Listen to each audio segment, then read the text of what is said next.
Okay, so we're going to show you how to fillet the salmon, and you can see I just want to go through the quality points of this salmon before we do break it down. So you can just see, I had this delivered fresh this morning. It's beautiful, it's still got the slime on it, so when we talk about slime, it's a natural producing slime that the fish uses to protect itself, and we're just going to wipe most of it off to make it a little bit easier to use. I've also scaled the salmon because obviously scale is not palatable, and you've seen that with the flounder. The same principle applies. We need to remove those scales. Often in the supermarket they won't do that for you, or it'll be ready filleted with the scales on.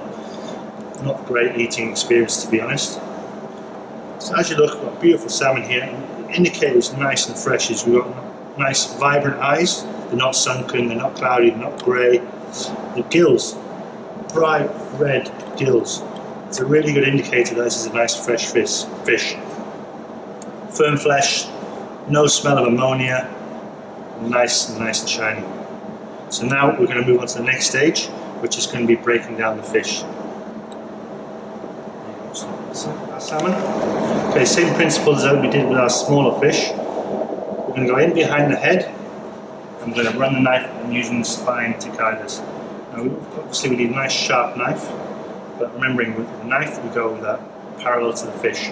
Not like this, parallel, otherwise you'll end up having an uneven fillet. Nice, sharp, non-pliable blade. We also need some tweezers, pin boning, and possibly a scissors to break through some bones.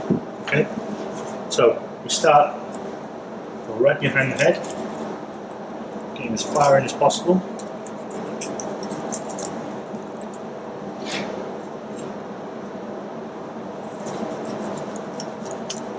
Again, a knife parallel to the spine, using the spine to guide us.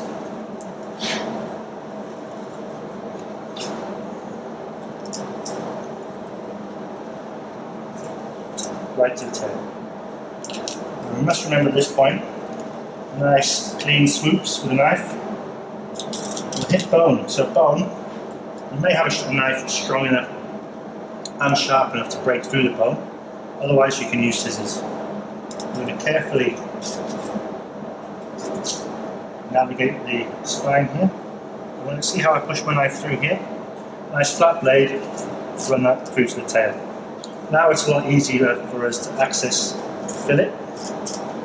We're running along the spine now to navigate it, breaking through any bones that we won't come across on the way, right behind the head. Now here, I'm going to actually use the rib cage just to guide me.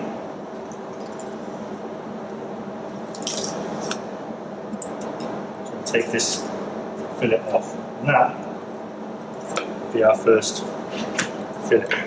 This obviously gets tidied up, but as you can see it's a beautiful piece of fish, nice and fresh. We haven't left too much flesh on that fish. Now it gets a little bit trickier because you're going to flip the fish and do the other side. When you do that, because the head is there, it's going to be a little bit trickier to navigate the spine. So we just need to take a little bit of care, making sure the fish will work from tail to head this time. Some people choose to take the head off. You can do that if you like. We're working from tail to head this time. Quick, sharpen up the blade. Just adjust the board to help yourself.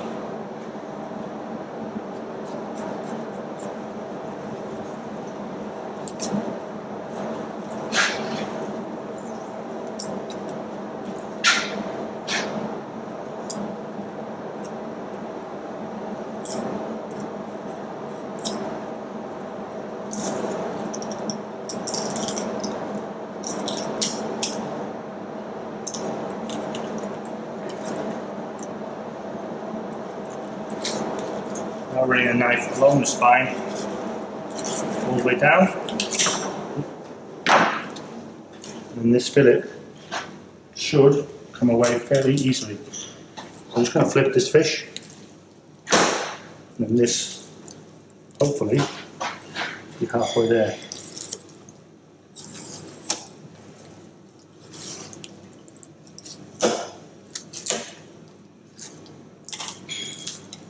Scissors here, just cut through these tough bones up here on the spine.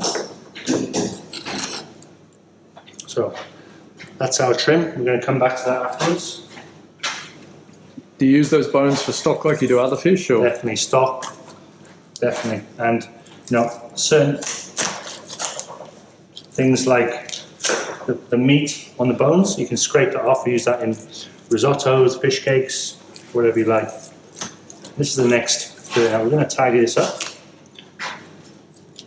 Just remove that rib cage.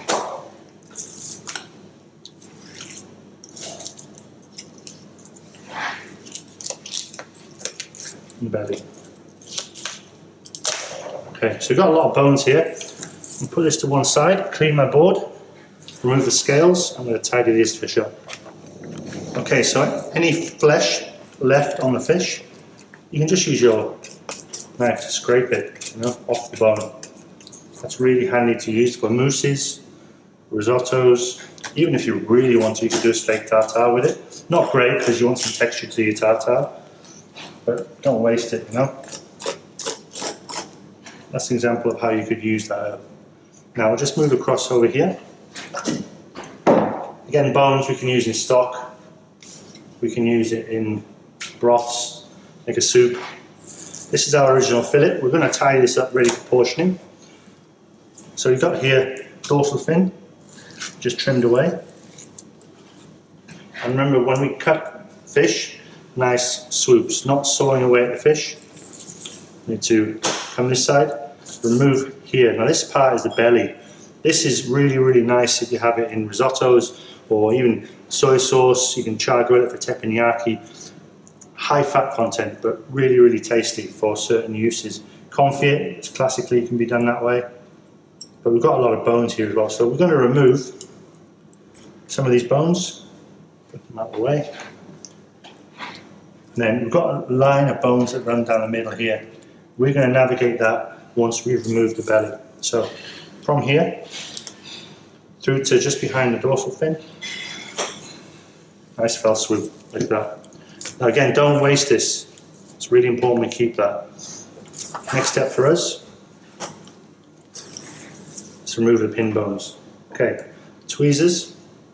You're going to carefully navigate all these pin bones. Just run your back of your knife across it, and they'll all start to pop out. Got a little bit of the belly bones here. You can come out.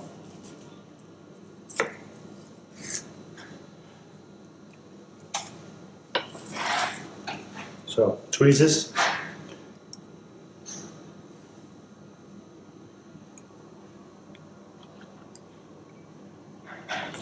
Pull these bones out. This will take a good 10 minutes to do all these bones. Make sure you get every one, because there's nothing worse than having a nice cooked salmon fillet and then you get a big mouthful of bone. So I'll continue doing this. I'll be back in 5 minutes. I'll just have a zoom in quickly just on the bones and see the size of them. Compared to other fish, they are quite large. Yeah. And they're not really edible, not like you might find in a very small sardine or something like that. Anchovy, sardines, you kind of wear the bones. Trout even, some people leave bones in on small trout, particularly when they smoke it. Probably anything bigger than a trout, you want to remove the bones. You can always cut around it, but on salmon, you lose a lot of your yield if you cut around it. Okay, so here we have our salmon broken down. What we're going to do now is portion it. So there's two ways you can portion salmon, depending on the size of it. What we've got here is your first fillet. Now what you can do here is really portion it as one classical cut, a fillet if you like. When you do portion salmon, it's really important that you don't saw at the fillet and you have a nice plate-sized portion. So one clean fell swoop with a knife, nice and sharp, all your bones removed. So see how I'm holding the fish? One movement with a knife.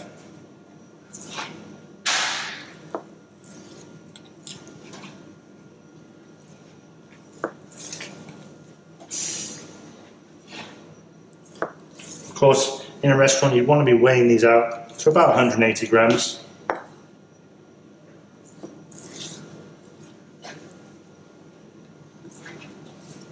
as you get down the tail, a little bit wider.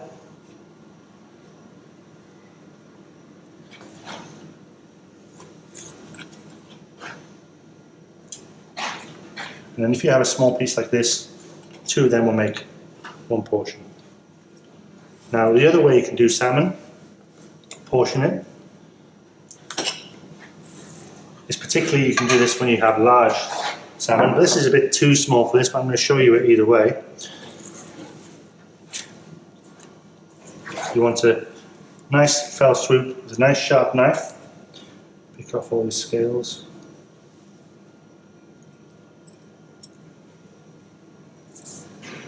Right down the middle. So a sharp knife. Straight down the guts.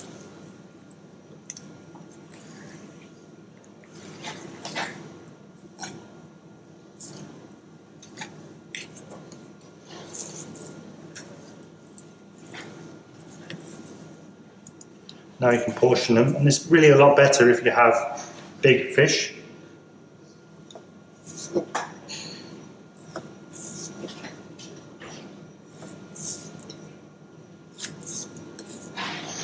So pieces like this.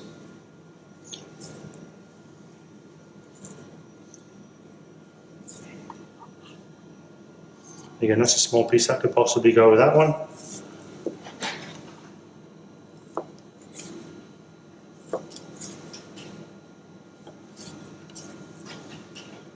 This part of the salmon would traditionally be called a pave of salmon.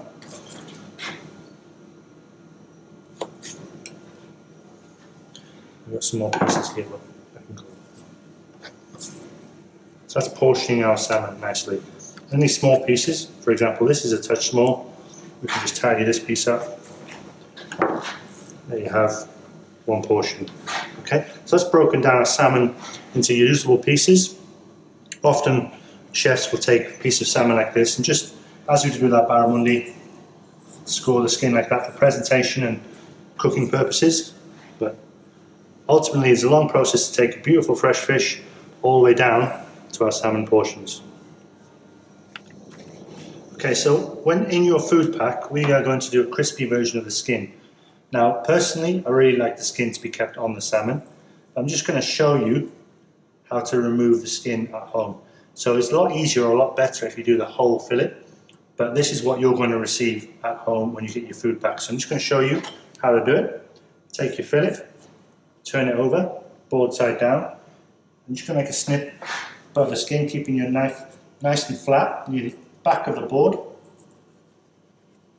Carefully shimmy your knife flat across the skin. Like that, okay? So you have a piece of fish for poaching, and you need to just scrape away this from your skin carefully. There's too much fat on there, it will just take a while for your skin to crisp up. It'll crisp up initially, but as it cools, that fat will make it soften. Okay? We're going to use that in our cooking.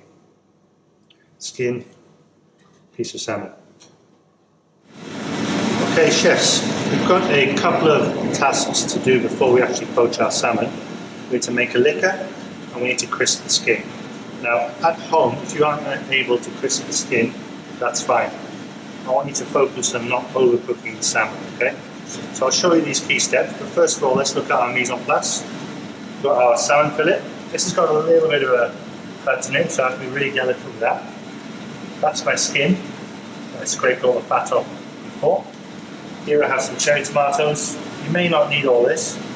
Sliced chili, sliced garlic, kaffir lime leaves, some spring onion that I cut quite thick, large. I've got a piece of lemongrass that I crushed and tied into a knot so I can easily retrieve it from the pot.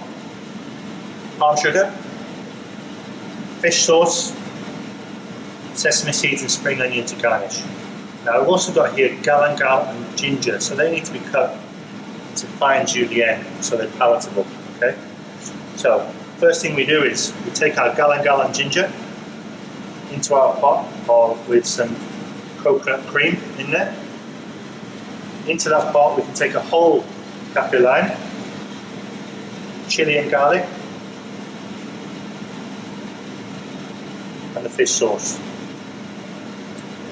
So the amount of liquid in here probably won't cover your salmon. So you must take care to gently turn your salmon halfway through the cooking process. Alternatively, you can put a cartouche on top to help that steam hit the roof and fall back on the fish. Okay? First thing we're going to do is put it on a very low simmer, bring that to a poaching temperature of about 92 degrees.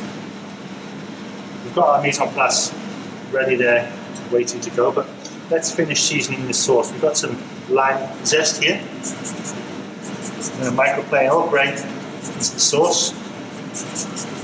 And we may use the juice towards the end just to season it up.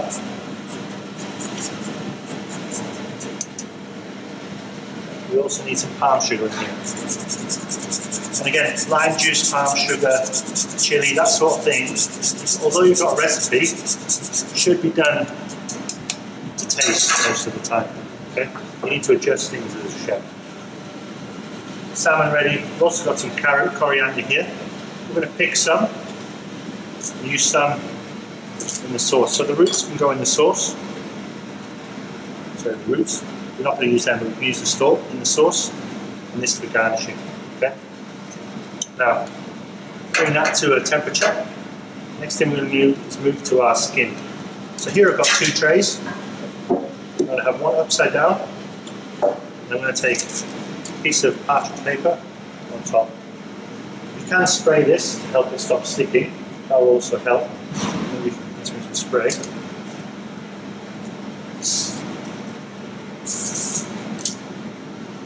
I've preheated my oven to 180 here. Skin, stretch it out over the paper. A little pinch of salt.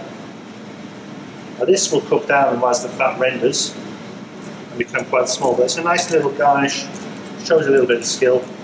Piece of paper on top, and then another tray on top like that. Okay? The weight of this tray is going to help render the fat out of the skin and make it nice and crispy. This now is going to go into your oven at 180, and you're going to watch it to keep it nice and crispy.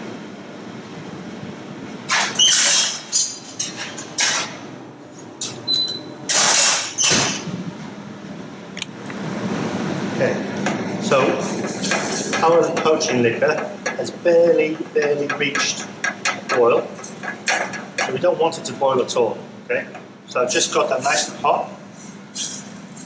My salmon, I'm just going to put a little bit of salt across the top. Bear in mind your sauce will have fish sauce, so you have to be careful with this. I'm going to lower this in very gently. I'm going to then take our pot just slightly off the heat. Now, you may think, oh, this is taking forever, it's taking a long time. As soon as this comes to a boil, your salmon's going to buckle out of shape and overcook. You just want that gentle heat, very delicately poaching that salmon. Remember, with poaching, we're not boiling, it's gentle heat. And you can also just nappe the sauce on top of the salmon to help the cooking process, and also turn it once you think it's cooked halfway. That will take at least 5 to 6 minutes, gentle poaching, at least. Constantly making sure we don't overcook it. We don't want it to boil. In the meantime, we're going to have our garnish ready, or our sauce actually to finish. Because what's going to happen is, as we take the fish out, once it's cooked, we're then going to finish and season the sauce with the spring onions, cherry tomatoes, sliced kaffir lime, and spring onions there. Okay, my salmon has just had enough time. Now I've just checked this, gently pressing it. It feels firm to touch to me, nice, and just pink in the centre, I think. So I'm going to carefully, very carefully, this way it can all go wrong, remove the salmon, place it into a hole. You can have a plate, that's fine. Now I'm going to make my sauce. So I'm going to use the same liquid. And now I can bring it to a boil, just to simmer it. But don't rapidly boil it because you can split your cream, coconut cream, particularly if you're using lime juice. So I'm going to season this up. I'm going to drop some spring onions in there, some cherry tomatoes. Get this to the point where it's just about ready. So it doesn't take too long. Just poach those vegetables through. I've chiffonade my kaffir lime leaves. Got my coconut root. Not forgetting about my salmon skin in the oven.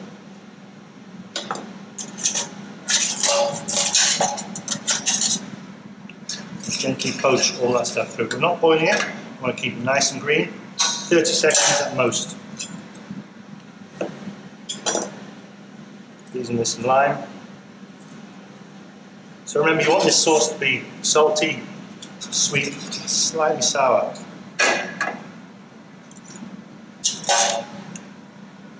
Beautiful. Another 10 seconds on the sauce and we're about there. Got some coriander here to garnish. Salmon's ready. I don't need to season with any more palm sugar. More greens in there. Now my sesame seed to garnish. Got my lime to garnish. Waiting on my salmon skin now. So this I'm going to set aside. That's good to go. Salmon's ready to go. I'm going to plate up. Okay, so now it's time to plate. Got my sauce ready. Got my salmon ready. The skin just come out of the oven, so carefully you're going to plate your salmon on a warm plate. You spoon over some of this sauce with the vegetables, so you don't need to overload it. You want to give lots of the broth, that's full of flavour.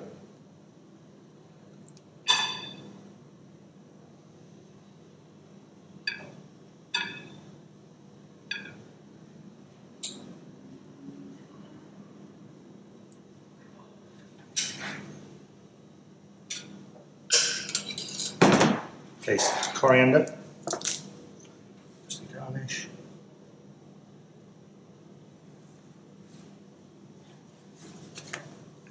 And finally, salmon skin.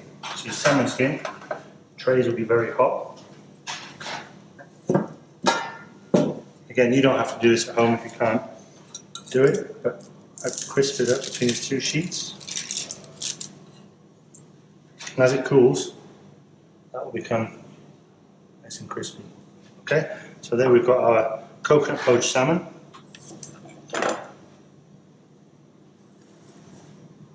Asian greens.